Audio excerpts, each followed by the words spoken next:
ಶ್ರೀ ಗಣಪತಿ ಶಾರದಾ ಗುರುಭ್ಯೋ ನಮಃ. ಕೂಜಂತಂ ರಾಮರಾಮೇತಿ ಮಧುರಂ ಮಧುರಾಕ್ಷರಂ ಆರುಹ್ಯ ಕವಿತಾ ಶಾಖಂ ವಂದೇ ವಾಲ್ಮೀಕಿ ಕೋಕಿಲಂ.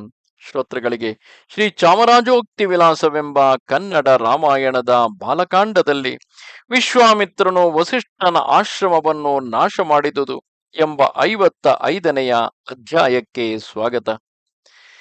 ವಸಿಷ್ಠನು ವಿಶ್ವಾಮಿತ್ರನಿಗೆ ತನ್ನ ಹೋಮಧೇನುವಾದಂತಹ ಶಬಲೆಯನ್ನು ಕೊಡಲು ನಿರಾಕರಿಸಿದಾಗ, ವಿಶ್ವಾಮಿತ್ರನು ತೋರಿದ ಎಲ್ಲ ಪ್ರಲೋಭನೆಗಳನ್ನು ತಿರಸ್ಕರಿಸಿದಾಗ ಕೋಪಗೊಂಡು ವಿಶ್ವಾಮಿತ್ರನು ಬಲಾತ್ಕಾರದಿಂದ ಶಬಲೆಯನ್ನು ಎಳೆದೊಯ್ಯಲು ಪ್ರಯತ್ನಿಸುತ್ತಾನೆ. ಆಗ ವಸಿಷ್ಠರ ಅನುಮತಿಯಿಂದ ಶಬಲೆಯು ಅಪಾರವಾದ ಸೇನೆಯನ್ನು ಸೃಷ್ಟಿಸಿ ವಿಶ್ವಾಮಿತ್ರನ ಸೇನೆಯನ್ನು ನಾಶ ಮಾಡುತ್ತದೆ. ಪ್ರತಿಯಾಗಿ ವಿಶ್ವಾಮಿತ್ರನೂ ಕೂಡ ಶಬಲೆಯಿಂದ ಸೃಷ್ಟಿಸಲ್ಪಟ್ಟ ಆ ಸೈನಿಕರನ್ನು ಸಂಹಾರ ಮಾಡುತ್ತಾನೆ. ಆಮೇಲೆ ವಸಿಷ್ಠ ಮುನೀಶ್ವರನು ವಿಶ್ವಾಮಿತ್ರನಿಂದ ಹತವಾದ ತನ್ನ ಬಲವನ್ನು ಕಂಡು ಶಬಳೆಯನ್ನು ಕರೆದು, ಎಲೈ ಶಬಳೆ, ಕಾಲೋಚಿತವಾಗಿ ಬಲಗಳನ್ನು ನಿರ್ಮಿಸು ಎಂದು ಹೇಳಿದನು.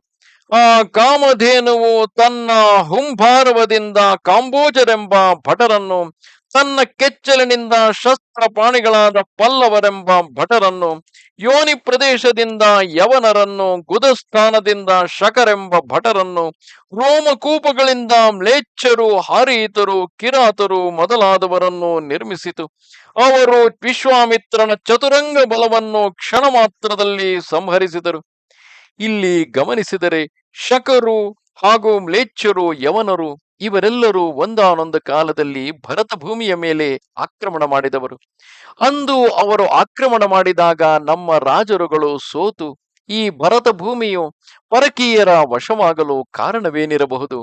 ಅಂದಿನ ರಾಜರುಗಳು ಪರಶುರಾಮನ ಕಾಲದಲ್ಲಿ ಆದಂತೆಯೇ ತಮ್ಮ ಪ್ರಜೆಗಳಿಗೆ ಪೀಡೆಯನ್ನು ಕೊಡುತ್ತಾ ಪ್ರಜಾ ಕಂಟಕರಾಗಿದ್ದರೆ, ಯಾವ ರಾಜನನ್ನು ಪ್ರಜೆಗಳೇ ರಕ್ಷಿಸುತ್ತಿದ್ದರೋ ಆ ರಾಜನು ತನ್ನ ಪ್ರಜೆಗಳನ್ನು ಮಕ್ಕಳಂತೆ ಪಾಲಿಸುತ್ತಾ ಅವರನ್ನು ರಕ್ಷಿಸುವುದನ್ನು ಬಿಟ್ಟು ಪ್ರಜೆಗಳಿಗೆ ಕಂಟಕನಾದಾಗ, ಪ್ರಜೆಗಳು ವಿದೇಶಿಯನಾದರೇನು ತಮ್ಮವನೇ ಆದರೇನು ಎಲ್ಲರೂ ತಮಗೆ ಕಂಟಕರೇ ಅಲ್ಲವೇ ಎಂಬ ಉದಾಸೀನ ಭಾವವನ್ನು ತಳೆದ ಕಾರಣದಿಂದಾಗಿ ಆ ವಿದೇಶಿಯರು ಆಕ್ರಮಣ ಮಾಡಿದಾಗ ನಮ್ಮ ರಾಜರುಗಳು ಸೋತು ಹೋದರೆ, ಆ ಕಾರಣದಿಂದಾಗಿ ಕ್ಷತ್ರಿಯರಾಗಿ ಪ್ರಜಾಪಾಲನೆ ಮಾಡಬೇಕಾದ ರಾಜರುಗಳು ಪ್ರಜಾ ಕಂಟಕರಾದ ಕಾರಣದಿಂದಲೇ ಭರತ ಭೂಮಿ ಅನ್ಯಾಕ್ರಾಂತವಾಯಿತೆ.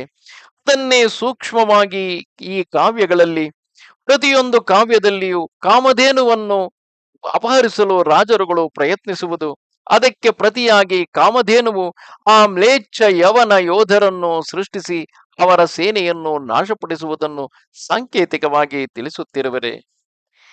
ಆಮೇಲೆ ವಿಶ್ವಾಮಿತ್ರನ ಸೇನೆಯು ಪಲಾಯನ ಮಾಡಿದ ವೃತ್ತಾಂತವನ್ನು ತಿಳಿದು ನಾನಾ ಪ್ರಕಾರದಲ್ಲಿ ಶಸ್ತ್ರಾಸ್ತ್ರಗಳಲ್ಲಿ ಪ್ರವೀಣರಾದ ವಿಶ್ವಾಮಿತ್ರನ 100 ಮಂದಿ ಮಕ್ಕಳು ವಸಿಷ್ಠ ಮುನೀಶ್ವರನನ್ನು ಎದುರಿಸಿದರು.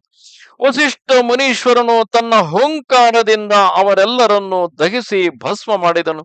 ಈ ರೀತಿಯಲ್ಲಿ ತನ್ನ 100 ಮಂದಿ ಮಕ್ಕಳು ಚದುರಂಗ ಬಲಗಳು ವಸಿಷ್ಠ ಮುನೀಶ್ವರನಿಂದ ಭಸ್ಮವಾದದ್ದನ್ನು ಕಂಡು ವಿಶ್ವಾಮಿತ್ರನು ಪುತ್ರಶೋಕದಿಂದ ಲಜ್ಜಿತವಾಗಿ ತಲೆಬಾಗಿ ಚಿಂತಾಕ್ರಾಂತನಾದನು. ಆತನು ಚಲಿಸದಿರುವ ಸಮುದ್ರದಂತೆಯೂ ಹಲ್ಲಿಲ್ಲದ ಸರ್ಪದಂತೆಯೂ ಮುಖ ಕಾಂತಿಗುಂದಿ ಪುತ್ರ ಶೋಕದಿಂದ ಉತ್ಸಾಹಹೀನನಾಗಿ ಇದ್ದ ಒಬ್ಬ ಮಗನನ್ನು ಕ್ಷತ್ರ ಧರ್ಮದಲ್ಲಿ ರಾಜ್ಯವನ್ನು ಪರಿಪಾಲಿಸಿಕೊಂಡಿರಲು ಕಟ್ಟು ಮಾಡಿ ತಾನು ಹಿಮವತ್ ಪರ್ವತದ ತಪ್ಪಲಿಗೆ ಹೋಗಿ ಸಮಸ್ತ ದೇವಋಷಿಗಳಿಂದ ಸೇವಿಸಲ್ಪಟ್ಟ ಆ ಹಿಮವತ್ ಪರ್ವತದಲ್ಲಿ ಈಶ್ವರನನ್ನು ಕುರಿತು ತಪಸ್ಸನ್ನು ಮಾಡಲಾರಂಭಿಸಿದನು. ಕೆಲವು ಕಾಲವಾದ ಮೇಲೆ ಆತನ ತಪಸ್ಸಿಗೆ ಮೆಚ್ಚಿ ಪರಮೇಶ್ವರನು ಪ್ರತ್ಯಕ್ಷನಾಗಲು, ಎಲೈ ಅರಸನೇ, ನೀನು ಯಾವ ಕಾರಣದಿಂದ ತಪಸ್ಸನ್ನು ಮಾಡುತ್ತಿದ್ದೀಯೇ? ನಿನ್ನ ಮನಸ್ಸಿನಲ್ಲಿ ಇರುವ ಕಾರ್ಯವೇನು? ನಿನ್ನ ಇಷ್ಟಾರ್ಥವನ್ನು ಕೊಡುತ್ತೇನೆ ಎಂದು ಆ ರುದ್ರನು ನುಡಿದನು. ವಿಶ್ವಾಮಿತ್ರನು ಪರಮೇಶ್ವರನಿಗೆ ನಮಸ್ಕಾರಗಳನ್ನು ಮಾಡಿ, ಪರಮೇಶ್ವರನೇ, ನೀನು ಪ್ರಸನ್ನನಾಗಿ ವರವನ್ನು ಕೊಡುವ ಪಕ್ಷದಲ್ಲಿ ಸಾಂಗೋಪಾಂಗವಾಗಿ ಧನುರ್ವೇದದ ರಹಸ್ಯಗಳನ್ನು ಕೊಡು. ಸಮಸ್ತ ದೇವದಾನವರಲ್ಲಿಯೂ ಸಮಸ್ತ ಋಷಿಗಳಲ್ಲಿಯೂ ಗಂಧರ್ವ ಯಕ್ಷ ರಾಕ್ಷಸರಲ್ಲಿಯೂ ಇರುವ ಮಂತ್ರಾಸ್ತ್ರಗಳೆಲ್ಲವನ್ನು ನಿನ್ನ ಕೃಪೆಯಿಂದ ನನಗೆ ವಶವರ್ತಿಗಳಾಗಲಿ ಎಂದು ಬೇಡಿಕೊಂಡನು. ಪರಮೇಶ್ವರನು ಕೃಪೆಯಿಂದ ಹಾಗೆಯೇ ಆಗಲಿ ಎಂದು ವರವನ್ನು ಕೊಟ್ಟು ಮರೆಯಾದನು.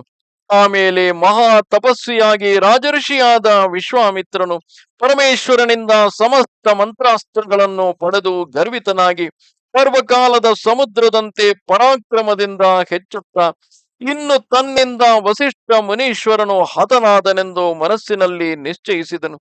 ಅನಂತರ ವಸಿಷ್ಠ ಮುನೀಶ್ವರನ ಆಶ್ರಮಕ್ಕೆ ಹೋಗಿ ಮಂತ್ರಾಸ್ತ್ರಗಳನ್ನು ಪ್ರಯೋಗಿಸಲು ಆ ಮಂತ್ರಾಸ್ತ್ರಗಳ ತೇಜಸ್ಸಿನಿಂದ ವಸಿಷ್ಠ ಮುನಿಯ ಆಶ್ರಮವು ದಗ್ಧವಾಯಿತು. ಆತನ ಮಂತ್ರಾಸ್ತ್ರಗಳ ಬಲವನ್ನು ಕಂಡು ಅಲ್ಲಿದ್ದ ಮುನಿಗಳು, ವಸಿಷ್ಠ ಮುನೀಶ್ವರನ ಶಿಷ್ಯರು, ಮೃಗ ಪಕ್ಷಿಗಳು ಭಯಪಟ್ಟು ನಾನಾ ದಿಕ್ಕುಗಳಲ್ಲಿ ಪಲಾಯನವಾಗಿ ಹೋಗಲು ವಸಿಷ್ಠ ಮುನಿಯ ಆಶ್ರಮವು ಕ್ಷಣ ಮಾತ್ರದಲ್ಲಿ ಕಲ್ಲು ಭೂಮಿಯಂತೆ ಸರ್ವಶೂನ್ಯವಾಯಿತು. ಆಗ ಸಮಸ್ತ ತಪಸ್ವಿಗಳಿಗೂ ಉತ್ತಮನು, ಸೂರ್ಯನಿಗೆ ಸಮಾನನು, ಅತಿ ತೇಜಸ್ವಿಯೂ ಆದ ವಸಿಷ್ಠ ಮುನೀಶ್ವರನು ತನ್ನ ಆಶ್ರಮದಿಂದ ಓಡಿ ಹೋಗುತ್ತಿದ್ದ ಪ್ರಾಣಿಗಳನ್ನು ಕಂಡು ಹೋ ಹೋ ನಿಲ್ಲಿ ನಿಲ್ಲಿ, ಅಂಜಬೇಡಿರಿ ಎಂದು ಅವರಿಗೆ ಸಹಾಯವಾಗಿ ಬಂದು ಅತಿ ಕೋಪದಿಂದ ವಿಶ್ವಾಮಿತ್ರನನ್ನು ನೋಡಿ, ಎಲೈ ವಿಶ್ವಾಮಿತ್ರನೇ, ಬಹುಕಾಲದಿಂದಲೂ ಜನ ಸಮೃದ್ಧಿಯಿಂದ ಸೊಂಪಾಗಿ ಮನೋಹರವಾಗಿದ್ದ ಈ ಆಶ್ರಮವನ್ನು ಕೆಡಿಸಿದೆ. ಆದ್ದರಿಂದ ನೀನು ಕೊಲ್ಲಲು ಯೋಗ್ಯನಾದವನು ಎಂದು ನುಡಿದು ಹೊಗೆಯಿಲ್ಲದ ಪ್ರಳಯ ಕಾಲಾಗ್ನಿ ರೂಪವಾದ ಎರಡನೆಯ ಯಮದಂಡವೋ ಎಂಬ ಪ್ರಕಾರದಲ್ಲಿದ್ದ ತನ್ನ ಬ್ರಹ್ಮದಂಡವನ್ನು ನೆಗೆಹಿಕೊಂಡು ವಿಶ್ವಾಮಿತ್ರನ ಸಮೀಪಕ್ಕೆ ಬಂದನು. ಈ ರೀತಿಯಾಗಿ ವಿಶ್ವಾಮಿತ್ರನು ಅಪಾರವಾದ ಅಸ್ತ್ರ ಶಸ್ತ್ರಗಳ ಸಮೂಹವನ್ನೇ ರುದ್ರನಿಂದ ಪಡೆದುಕೊಂಡು ಬರುತ್ತಾನೆ.